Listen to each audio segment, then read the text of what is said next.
titulado El sistema nervioso de la iglesia.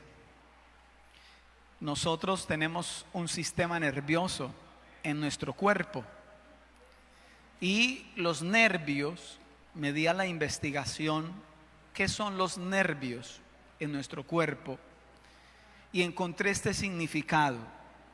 Los nervios son manojos de fibras que transmiten información a través de la electricidad y a través de algunas sustancias químicas, cambios químicos, y esa información está entre el cerebro y el resto del cuerpo. Entonces, esta información que se transmiten a través de estas fibras es clave para que podamos movernos, es clave para que podamos pensar, sentir, respirar, y están formadas por neuronas que son células nerviosas. Encontré también que hay neuronas motoras que envían mensajes del cerebro a nuestros músculos para podernos mover. Hay neuronas sensitivas que detectan sensaciones, tacto, sonido, olores, sabores, presión, calor, ambiente. Y Dios nos ha dado, mire la perfección de Dios, un sistema nervioso central que está compuesto por nuestro cerebro y nuestra médula espinal. Pero también tenemos un sistema nervioso periférico que está formado por nervios y se ramifican desde la médula espinal. Mire qué clase de anatomía acabo de dar acá. Entonces, gracias a este sistema nervioso que nosotros tenemos, entre otras cosas, podemos sentir dolor, ¿sí? Muchas veces uno no quisiera sentir dolor, ¿cierto que sí? Uno no quisiera sentir dolor. Usted se machuca un dedo, algunos que no son cristianos lanzan la vulgaridad, ¡hijo! ¿Sí? Y porque uno no quisiera sentir el dolor, pero el dolor es un regalo de Dios. Otra vez, el dolor es un regalo de Dios. Bueno, y le voy a decir por qué. Paul Brand, un hombre que es cirujano de leprosos, decía algo como esto, refiriéndose a las personas que padecen lepra. Decía que las personas que padecen lepra, los nervios dejan de funcionar como deben funcionar. Esos nervios no envían señales de dolor al cerebro. Entonces las personas empiezan a perder los dedos, las extremidades, los dedos de las manos, los dedos de los pies, porque se accidentan y como no les duele ni se dan cuenta. A lo mejor otra persona que dice, ay, mire lo que le pasó, está chorreando sangre. ¿Cómo? Pero yo no sentí nada. Un problema del sistema nervioso o esos nervios allí. Entonces empiezan a perder extremidades, dedos de las manos o pies por accidente, porque no pueden sentir dolor cuando se lastiman. Es por eso que dije ahorita que el dolor es un regalo de Dios. ¿Es así o no es así? Mírelo de esa manera. Y a veces hay dolores del alma también que uno no los quisiera sentir. Pero ¿qué tal si el alma, si no hubieran dolores del alma? Entonces, el dolor por eso es un regalo que Dios nos ha dado. Ahora, como el título de la palabra es el sistema nervioso de la iglesia, y la Biblia compara a la iglesia con un cuerpo, ¿cierto que sí? El cuerpo de Cristo. Entonces, comparativamente hablando, cuando la iglesia, nosotros, no sentimos dolor por otros creyentes que sufren o por otras personas que sufren, es un indicador que en la iglesia hay lepra espiritual. ¿Sí? Cuando hay, no, eso no se dice, pero cuando hay aquí como que a mí ni me va, ni me viene, o eso que tiene que ver conmigo. Entonces es una señal de que hay lepra espiritual. Significa que los nervios de la iglesia están muertos, y como están muertos los nervios de la iglesia, entonces la iglesia comienza a perder los miembros del cuerpo. Diga, Y en Hebreos capítulo 7, el versículo número 25,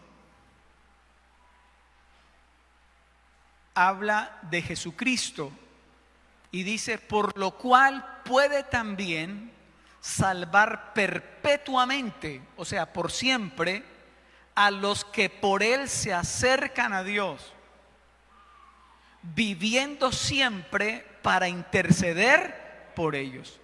Permítame resaltar esa última frase de ese versículo y léalo conmigo si quiere. Viviendo siempre para interceder por ellos.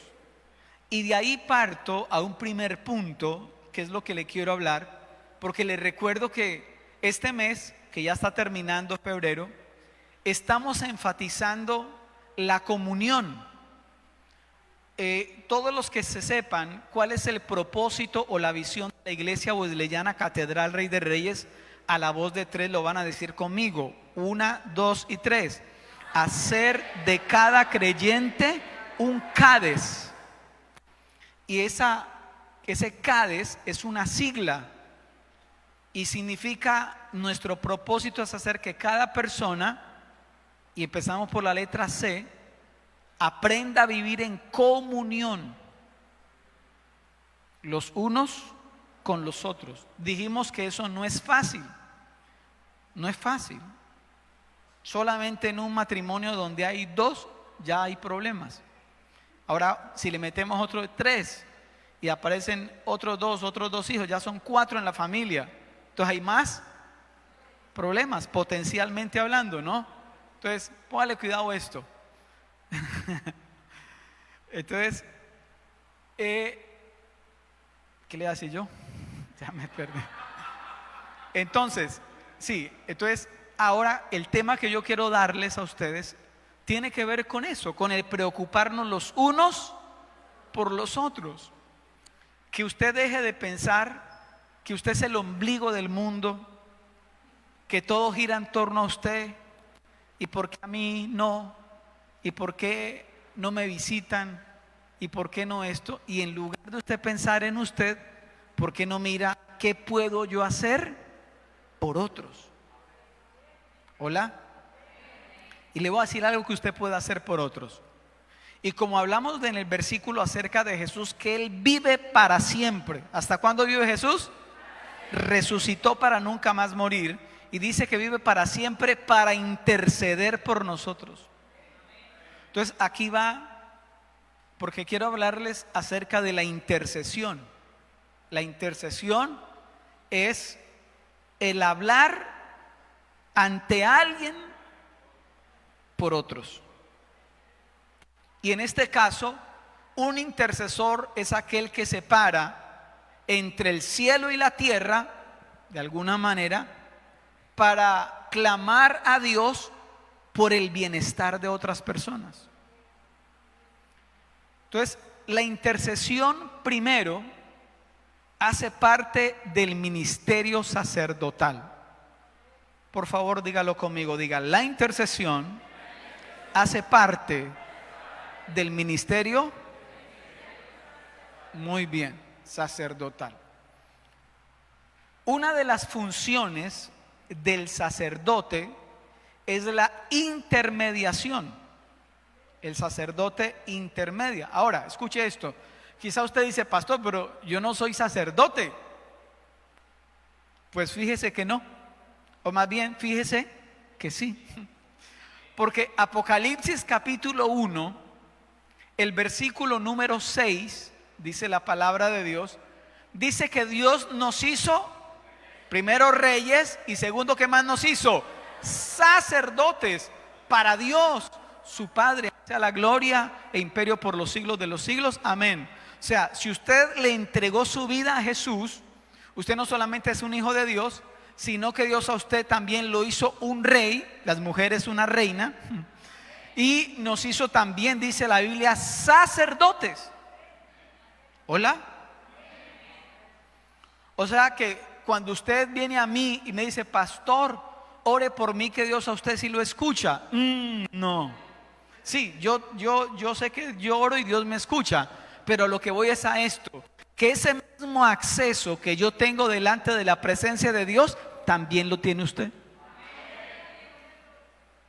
Anteriormente, escuche, sobre todo las personas que tienen mayor edad y que crecieron en la religión tradicional, sabrán o se acordarán que las misas se daban en latín. ¿A alguien aquí le tocó vivir esa etapa? Les tocaba las misas en latín y el sacerdote daba la misa de espalda. Entonces daban la misa en latín y de espalda, y la gente allá gringa, ¿sí? Entonces, escucha acá, cuando Jesús murió en la cruz del Calvario, la Biblia dice que el velo del templo que dividía el lugar santísimo del lugar santo, al lugar santísimo solo podía entrar el sumo sacerdote una vez al año. La Biblia dice que ese velo se rasgó de arriba a abajo, y era un velo grueso, se rasgó, queriendo decir que cuando Jesús dijo consumado es, ahora todo aquel que se arrepiente de sus pecados y pone su confianza en Jesús para salvación, ahora todos nosotros tenemos acceso a ese lugar santísimo, a la presencia del Padre Celestial.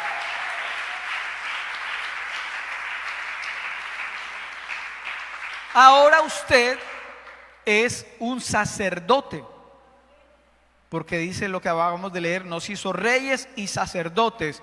Entonces usted se para entre el cielo y la tierra, por así decirlo, espiritualmente hablando, y usted peticiona al Padre, levanta peticiones al Padre Celestial para que Dios manifieste su victoria a favor de alguien.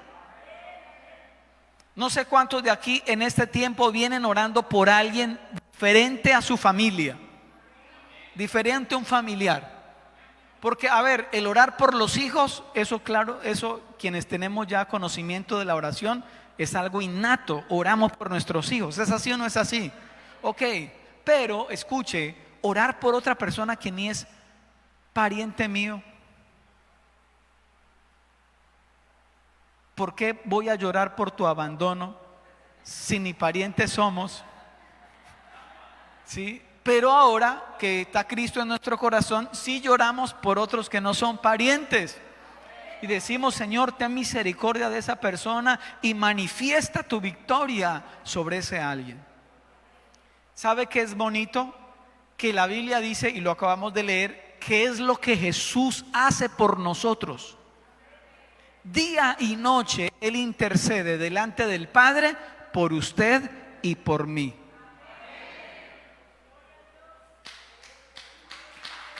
Sí, déle ese aplauso fuerte a Él.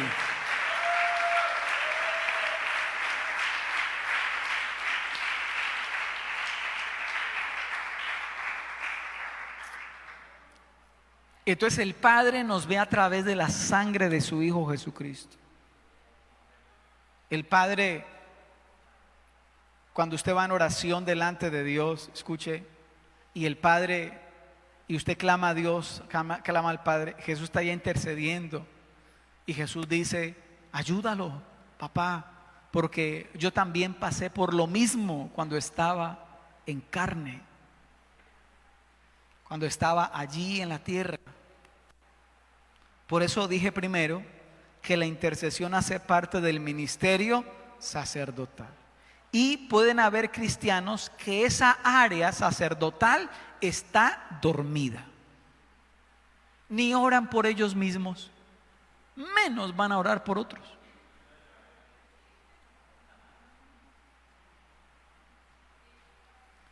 Lo segundo, hablando acerca de la intercesión, es que la intercesión es una respuesta al dolor.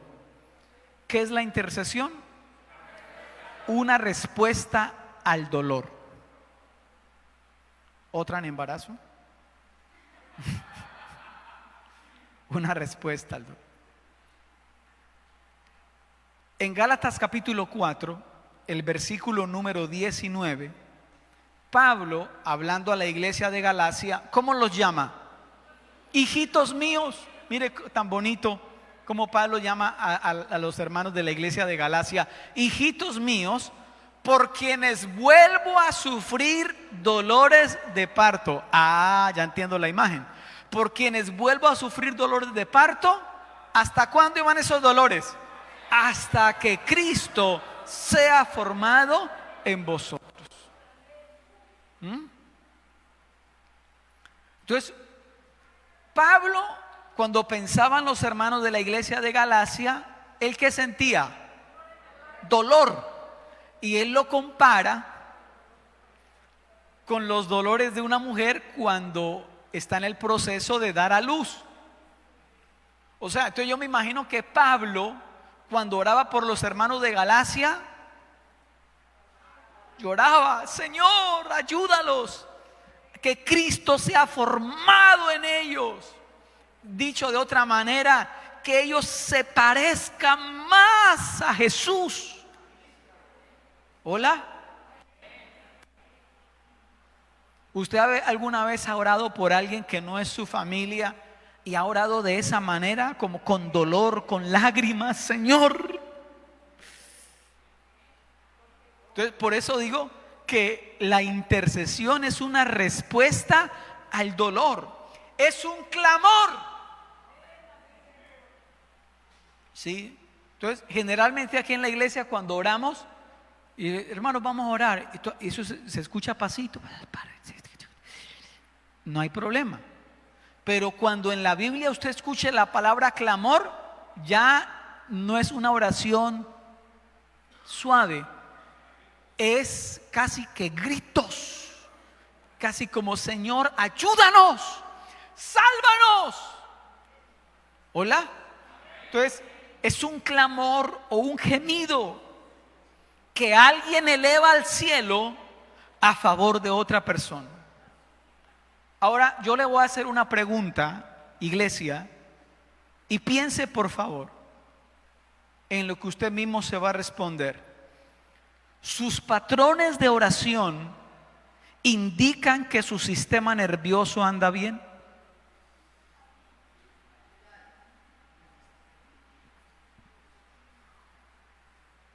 Porque si al usted orar por otros que están pasando, más bien, si usted en sus oraciones no tiene la costumbre de orar a favor de otras personas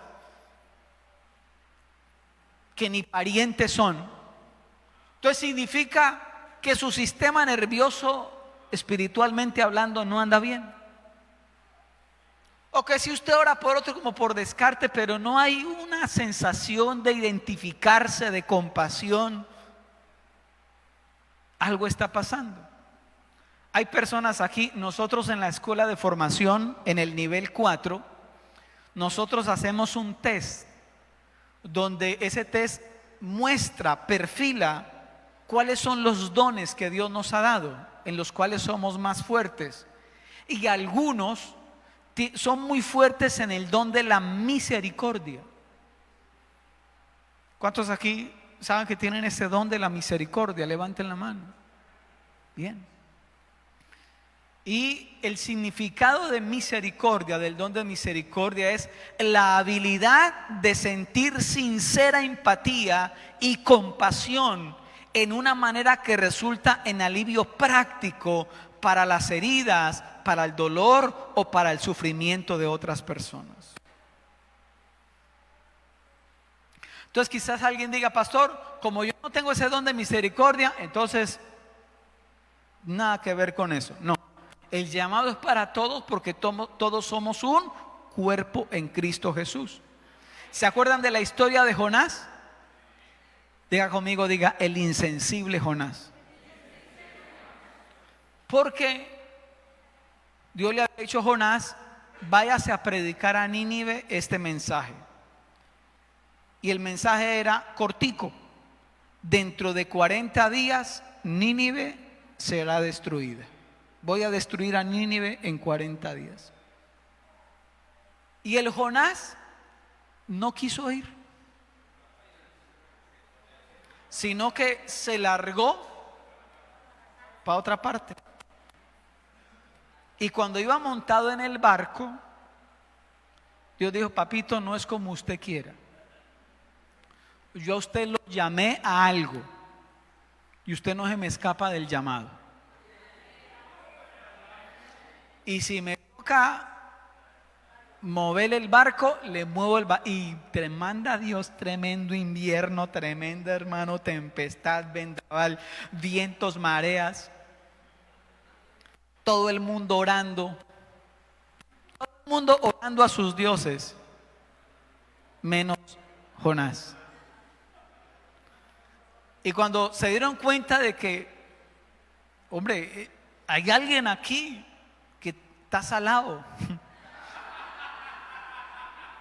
Y entonces Jonás dijo, soy yo. Y no es que esté salado, sino que yo estoy desobedeciendo a Dios, porque voy en la dirección equivocada.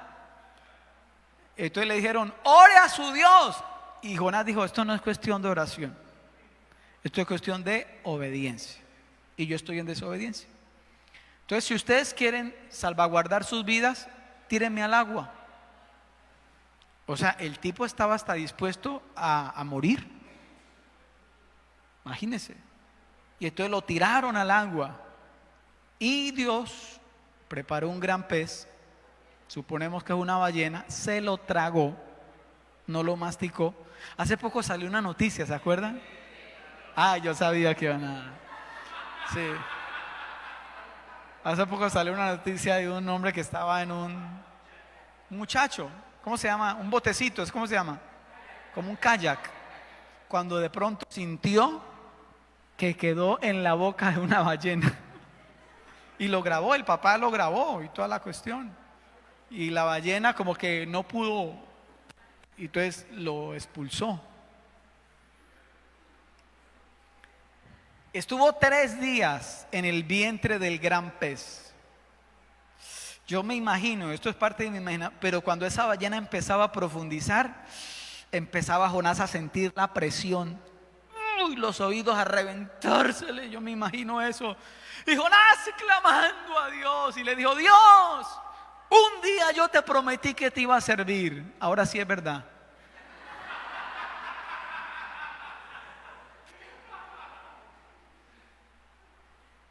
Y Dios dijo, en acento tolimense, dijo, aguante tantico, porque ese gran pez no ha llegado a la costa. Al tercer día llegó a la costa, lo vomitó en la playa.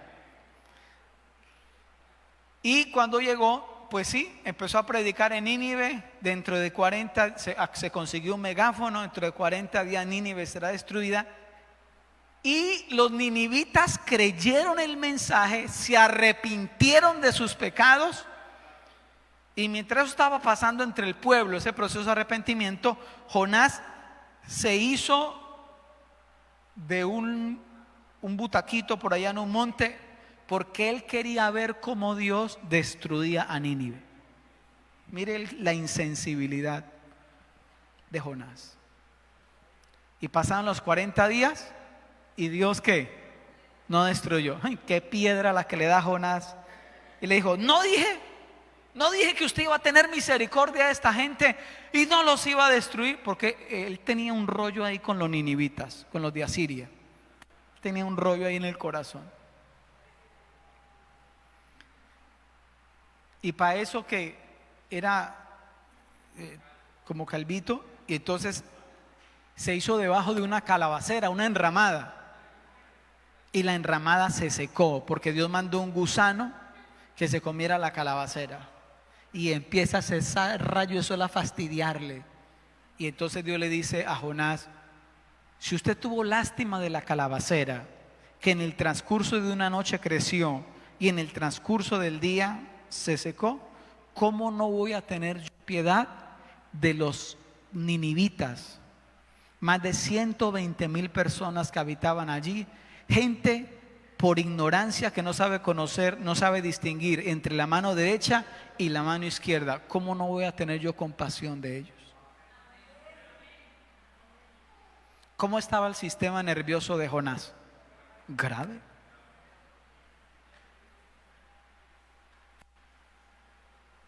Tercero, la intercesión acelera los propósitos de Dios en la tierra.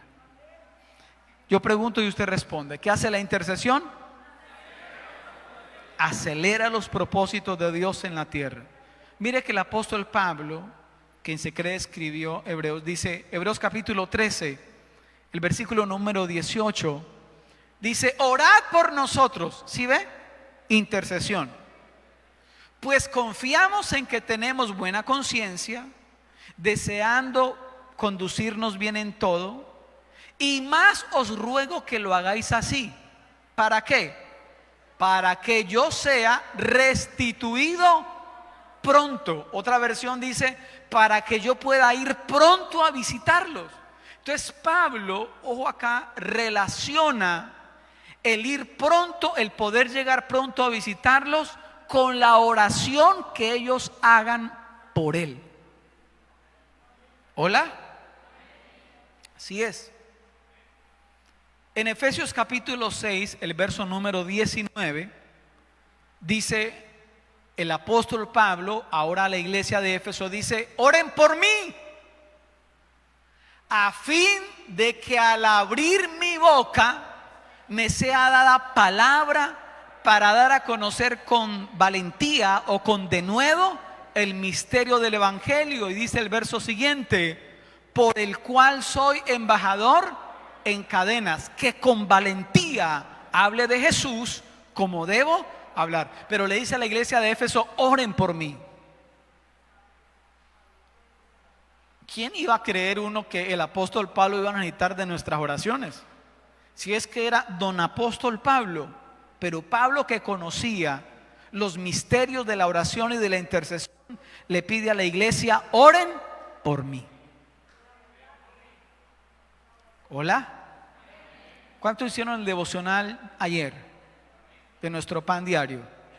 Mire, si usted no tiene la herramienta de nuestro pan diario, yo le animo a que usted lo haga. Ayer el devocional se titulaba Tarjeta de oración y hablaba sobre ese versículo. ¿Sí? Cuando Pablo le dice a la iglesia de Éfeso: oren por mí. Entonces, escuche esta frase.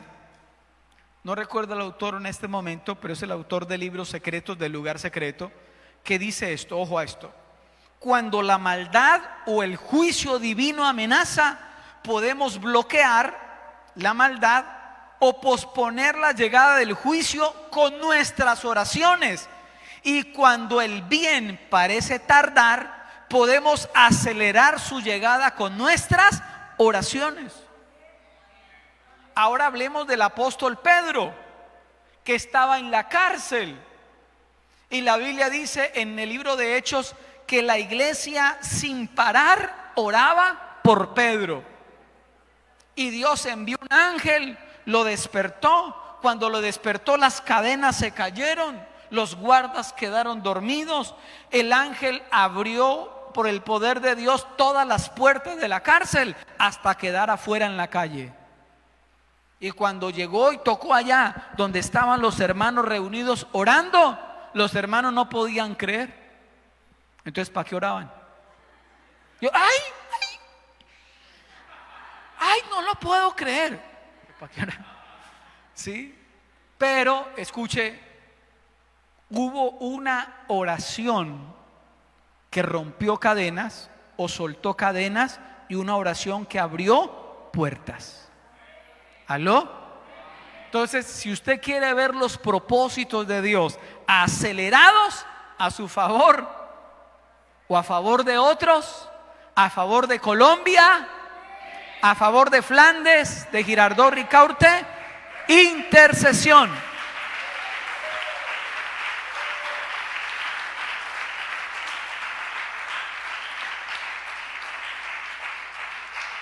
Y por último, la intercesión es amor.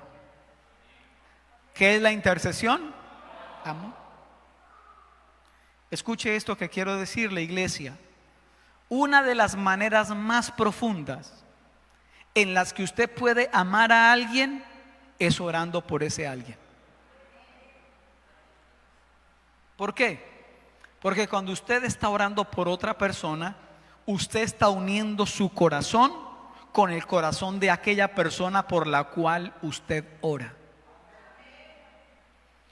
¿Y sabe por qué también digo que es amor? Porque usted está invirtiendo su vida en la otra persona. ¿Se acuerdan de Abraham? Cuando Dios le dijo: Abraham, usted como es mi amigo, mi monpirri, usted me creyó, usted es mi amigo, usted me cae bien, Abraham. Quiero decirle lo que voy a hacer a continuación. Voy para Sodoma porque la voy a destruir. A Sodoma y a su vecina Gomorra. Esas dos ciudades las voy a destruir porque el nivel de maldad de esa ciudad ya llegó hasta el límite. Y entonces Abraham dijo: allá vive mi sobrino Lot. Y Abraham empieza a interceder a Dios. Y al último, Dios en su misericordia, aunque destruya a Sodoma y a Gomorra, pero Dios salva a Lot y a su familia, los saca de allá. ¿Aló? ¿Por qué Abraham intercedió por Lot? Lo amaba. Cuando usted ama a alguien, usted ora por ese alguien. ¿Estamos de acuerdo? Entonces mire acá, esas oraciones que usted hace por otros o a favor de otros se convierten en fibras de afecto. Acuérdese que dijimos que los nervios son fibras, ¿sí? Entonces esas oraciones se convierten en fibras de afecto, fibras nerviosas, espiritualmente hablando, que ligan los corazones de los creyentes como un cuerpo. ¿Aló? Entonces, usted que está orando por otros, ¿por qué no hágale saber a esa persona que usted está orando por él o por ella?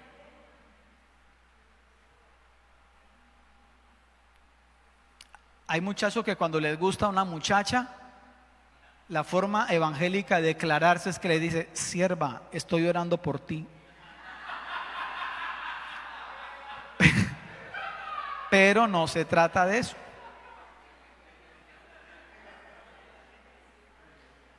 ¿Por qué no usted graba una oración por WhatsApp, un audio, y envía esa oración a esa persona? Y esa persona, al escuchar la oración que usted está haciendo por ella, yo sé que va a ser bendecida.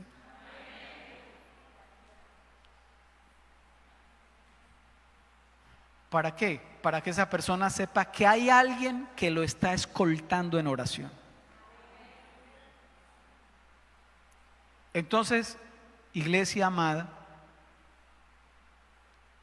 el cuerpo de Cristo no funciona apropiadamente sin que los miembros de ese cuerpo estén orando los unos por los otros. En la iglesia tiene que haber oraciones cruzadas. En la familia tiene que haber oraciones cruzadas. Hay familias donde la única que ora es la abuelita. Y se muere la abuelita y esa familia quedó a la deriva. ¿Aló? Pero cuando hay un esposo que ora por una esposa que ora por un esposo, unos padres que oran por sus hijos, unos hijos que oran por sus padres, Entonces hay un cruce de oración, hay unas fibras nerviosas allí, hay un cuerpo que está funcionando. Entonces la intercesión es una buena forma de acordarse de alguien. Pablo decía algo como esto, le escribió a la iglesia de Éfeso, le decía: haciendo memoria de vosotros en mis oraciones. Y para aquellas personas que dicen: ay, pastor, es que a mí como que me da jartera orar, porque yo me dispongo a orar, pero después 3 minutos y ya no sé qué más orar. Entonces le doy una clave. Cuando usted dice: ¿y qué más oro? Entonces usted dígale al Espíritu Santo: Espíritu Santo, pon en mi mente por qué personas yo debo orar. Y el Espíritu Santo de una vez le trae a memoria fulano de... ¡ay! Esa persona, pero hace años no la veo. Ora por ella. Haciendo memoria de vosotros en mis oraciones. Vuelvo y le pregunto, iglesia, mientras aquí Felipe me ayuda en el piano, o más bien ayúdeme a preguntarle a un hermano que se encuentra cerca a usted. Pregúntele: sus patrones de oración indican que su sistema nervioso anda bien.